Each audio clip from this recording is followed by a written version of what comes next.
कहानी की शुरुआत में हमें रशिया के एक छोटे से गांव को दिखाया जाता है, जहां पर सर्गो नाम के 6 साल का लड़का अपने घर में सो रहा होता है। लेकिन तभी वहां पर बाहर से कोई आकर उनका दरवाजा खटखटाने लगता है, जिस वजह से उनके नींद खुल जाते हैं। इसलिए वो जैसे ही दरवाजा खोलकर देखता है तो वहां पर उनके पड़ोसी होती है, जो कि काफी डरी हुई थी। उसके बाद वो जल्दी से घर के अंदर आ जाती है और वो सर्गो को बताती है कि जर्मन ने हमारे पूरे गाँव पर हमला कर दिया है और उन्होंने तुम्हारी मॉम और तुम्हारे बड़े भाई को भी मार दिया। इसलिए वो सर्गो को भी खिड़की से निकलकर यहाँ से भाग जाने को कहती है, जिसे सुनने के बाद सर्गो भी जल्दी से अपनी जान बचाकर वहाँ से भागने लगता है। और तभी जर्मन सेना भी उसके घर में पहुँच जाता है और उसकी पड़ोसी को भी जान से मार देते हैं। लेकिन इधर सर्गो भागते भागते अपने गाँव से काफी दूर एक बड़ा जंगल में आ चुका था, मगर वो छोटा होने की वजह से जंगल में ही खो जाता है। इसलिए वो काफी डर जाता है और अपनी माँ को आवाजें लगाने लगता है, लेकिन उनके माँ तो पहले ही जर्मन सेना ने मार दिया था। अब कुछ देर के बाद रात भी हो जाता है, इसलिए सर्गो को जंगल में ही रात बिताना पड़ता है। और अगले सुबह होते ही सर्गो एक नदी के पास में जाकर पानी पीने लगता है, लेकिन तभी वहाँ पर उसे जर्मन सैनिकों की आवाज सुनाई देता है, जिसे सुनते ही वो फौरन एक पेड़ की आड़ में छुप जाते हैं। लेकिन जर्मन सेना आकर वहीं पर बैठ जाते हैं और खाना पकाने लगता है। मगर इसी बीच सर्गो के पास एक सांप आ जाते हैं, जिसे देखकर वो काफी डर जाते हैं, मगर फिर भी वो चुपचाप वहीं बैठा रहा, क्योंकि वो सांप से ज्यादा इन जर्मन सैनिकों से डरा हुआ था।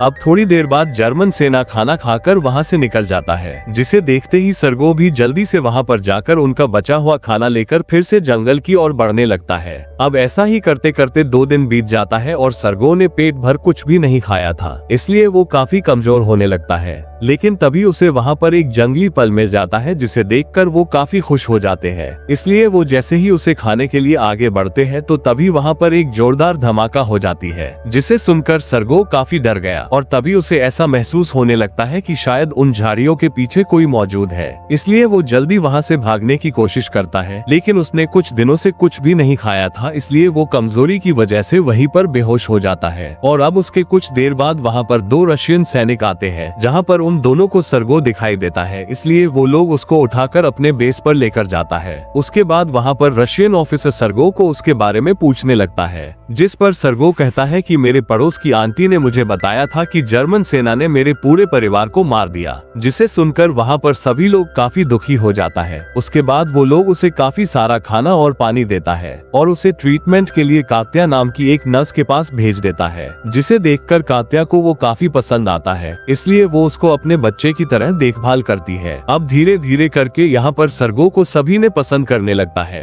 और साथ ही साथ यहाँ पर एक आर्मी ऑफिसर को भी सर्गो काफी पसंद आता है, इसलिए वो हर दिन उससे मिलने आते रहते थे और सर्गो भी उसको काफी पसंद करते थे। और वो उनसे कहता है कि बड़ा होकर मैं भी एक सोल्जर बनूंगा। इसके बाद वो ऑफिसर वहाँ से बाहर आते हैं, लेकिन तभी उनका मुलाकात कात्या से होती है। दरअसल ये दोनों एक दूसरे को काफी पसंद करते थे, लेकिन आज तक इन दोनों ने ये बात किसी को नहीं बताया था। और तभी वहाँ पर कात्या ऑफिसर से कहती है कि आप सर्गो को यहीं पर रहने दें, क्योंकि यहाँ मौजूद सभी लोग उससे काफी पसंद करता है। लेकिन ऑफिसर सर्गो को एक अनाथ आश्रम में भेजना चाहते थे, क्योंकि यहाँ पर रहने से उसकी जान को खतरा हो सकता था। मगर बाकी के लोग सर्गो को यहाँ से भेजना नहीं चाहते थे, क्योंकि इस कैंप में मौजूद सभी लोग सर्गो से काफी अटैच हो चुके थे। इसलिए यहाँ पर कोई भी नहीं चाहता था कि सर्गो उन्हें छोड़ के जाए। लेकिन अगली सुबह ही जर्मन सेना ने इस कैंप पर हमला कर देता है, जिस वजह से यहाँ पर चारों तरफ अफरा तफरी मच जाते हैं। उसके बाद रशियन सेना भी जर्मन सेना पर हमला करता है, जहाँ पर बड़ी मुश्किल से उन लोगों ने जर्मन सेना को हरा देता है।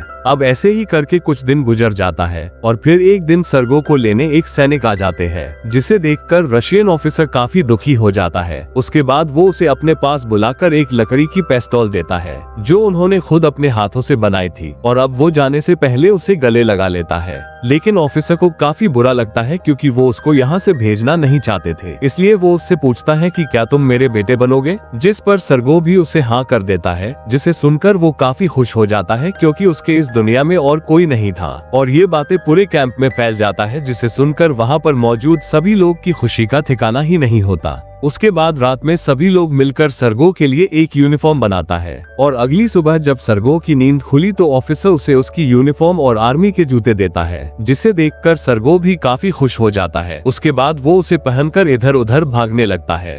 अब सर्गो का ये रूप में देखकर कैंप में मौजूद बाकी के लोग भी काफी खुश थे। लेकिन इसी बीच यहाँ कुछ जर्मन प्लेन्स आकर पूरे कैंप पर हमला करने लगता है, जिस हमले में बहुत से रशियन सैनिक घायल हो जाते हैं और उनमें से कुछ को तो मौत भी हो जाती है। लेकिन यहाँ पर ऑफिसर किसी तरह से सर्गो को बचा लेते हैं। अब उसके थोड़ी देर बाद जर्मन के प्लेन यहाँ से चले जाते हैं और सर्गो भी वहाँ पर आकर सभी घायल सेना की मदद करने की कोशिश करता है, लेकिन यहाँ पर कोई भी उसकी बातों पर ध्यान नहीं देता। उसके बाद वो वहाँ से दूसरे कैंप में जाता है जहाँ पर घायल सेना को रखा गया था और वहाँ जाकर वो सभी को पानी पिलाकर मदद करता है। और यहाँ पर एक सोल्जर ऐसा भी था जिसने अपनी दोनों आंखें खो दी थी, इसलिए वो सर्गो से कहता है कि मेरे परिवार ने मुझे एक लेटर भेजा है, क्या तुम उसे पढ़कर सुना सकते हो। लेकिन सर्गो सिर्फ 6 साल का था, इसलिए उसे लिखना पढ़ना कुछ भी नहीं आते थे। फिर भी वो उसकी मदद करना चाहता था, इसलिए वो उस लेटर को उठाकर कुछ न कुछ बोलने लगता है। और इसी बीच वो ये भी कहता है कि तुम्हारी गाय बिल्कुल ठीक है और अब उसने बहुत सारा दूध भी दे रही है। जिसे सुनने के बाद वो सोल्जर कहता है कि मेरे पास तो कोई गाय नहीं है।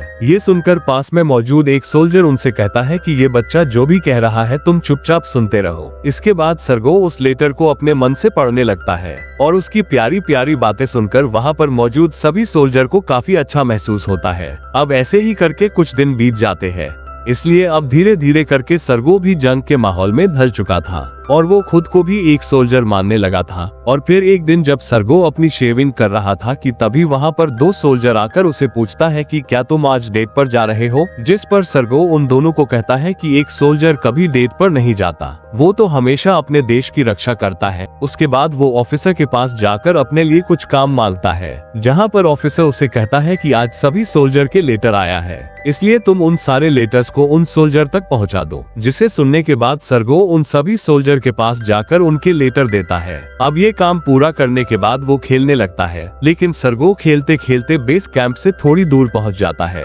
और तभी उसकी नजर एक भूसे के ढेर पर गई जहां उसे 2 लोगों के पैर दिखाई देता है। जिसे देखते ही सर्गो फौरन अपने कैंप में आ जाता है और जल्दी से इसके बारे में वहां पर बताता है। जिसे सुनकर वहां पर मौजूद सोल्जर को उनकी बातों पर यकीन नहीं होता, मगर फिर भी उनमें से कुछ लोग उसके साथ उस जगह पर जाते हैं जहां पर उन्हें 2 जर्मन जासूस दिखाई देता है। जिसे देखते ही वो लोग उन जासूसों पर हमला करके उन दोनों को पकड़ लेता है। इसके बाद ऑफिसर सर्गो के काफी तारीफ करता है और उससे कहते हैं कि तुम सच में एक बेहतरीन सोल्जर हो, और उसे ये भी बताते हैं कि उसके अडॉप्ट का प्रोसेस अब खत्म हो चुका है और कानून के मुताबिक सर्गो अब उनका बेटा है। जिसे सुनकर सर्गो भी काफी खुश हो जाता है। अब अगले दिन यहाँ पर जर्मन सोल्जर ने फिर से हमला कर देता है, जिसे देखकर वहाँ पर सभी सोल्जर लड़ाई के लिए तैयार हो जाता है और इधर सर्गो भी साथियों की मदद करने के लिए बंदूक की गोलियां और खाने पीने का सामान पहुंचाने लगता है। यहाँ पर काफी खतरा था, इसलिए वहाँ पर बाकी के लोगों को उसकी फिक्र होने लगता है, इसलिए वहाँ पर सभी लोग उसे बंकर में जाने को कहता है। जिसे सुनने के बाद सर्गो भी जल्दी से बंकर में वापस जाता है, लेकिन जैसे ही वो अंदर गया तो वहाँ पर ऑफिसर काफी परेशान देख रहा था,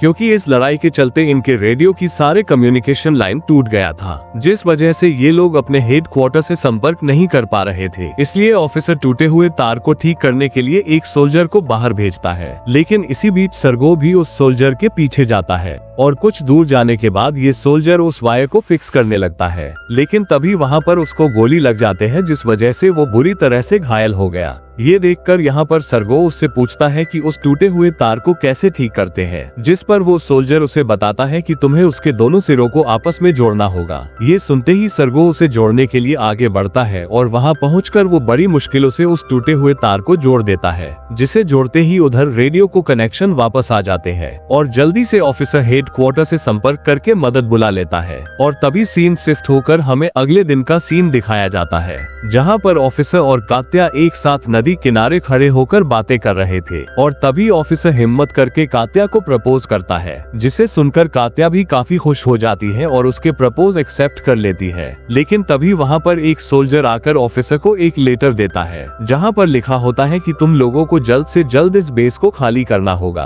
क्योंकि जर्मन सेना को तुम्हारी लोकेशन का पता चल चुका है। ये सुनकर ऑफिसर काफी दुखी हो जाता है। अब अगले दिन सभी लोग इस कैंप को छोड़कर पूरी बटालियन अपने अगले बेस कैंप की तरफ निकल जाती है।